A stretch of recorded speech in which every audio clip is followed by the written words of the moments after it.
देखो, इसका स्तन बड़ा है, इससे ज्यादा टैक्स वसूला जाएगा। हाँ, और इसका बहुत छोटा है, इससे कम लेंगे। एक समय था जब दक्षिण भारत में महिलाओं के उसके स्तनों के साइज के हिसाब से उस पर टैक्स लगाया जाता था। भारत में ऊंची जातियों ने नीची जातियों को लगभग 3000 साल तक दबाया, सताया और ऐसे ऐसे कठोर नियम बनाए जिन्हें सुनकर आज भी रूह कांप उठती है।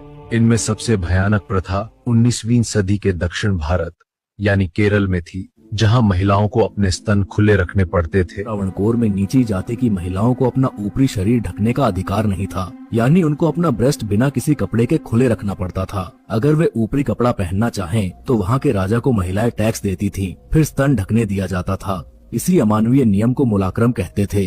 अगर ये निचली जाति वाली भी हमारे जैसा कपड़ा पहनने लगी, फिर हमें और उनमें फर्क ही क्या रहेगा? यही मानसिकता थी इस टैक्स के पीछे। जाति का घमंड, भेदभाव और नीची जातियों को हमेशा नीचे दिखाने का क्रूर तरीका। टैक्स एझावा और नादर और अन्य नीची जाति की महिलाओं से लिया जाता था। टैक्स की राशि तय होती थी उनके स्तनों के आकार देखकर। अधिकारी घर घर जाकर इस अमानवीय टैक्स की वसूली करते थे। 18वीं सदी के आखिरी हिस्से से शुरू हुई और 1810 से 1850 के बीच सबसे ज्यादा लागू रही। त्रावणकोर की सरकार इसे कानून मानती थी और महिलाएं इसे मजबूरी में झेलती थी। इस क्रूर नियम का विरोध करने एक बहादुर महिला सामने आई। उसका नाम था नंगेली। आज मैं अपने शरीर पर पूरा कपड़ा पहनूंगी, देखती हूँ कौन मुझे रोकता है। मैं अपने शरीर पर कोई टैक्स नहीं दूंगी, ये मेरा अधिकार है। जब अधिकारी टैक्स लेने आए, नंगेली ने अपने स्तन काटकर केले के पत्ते पर टैक्स वसूलने वाले अधिकारी को दे दिया।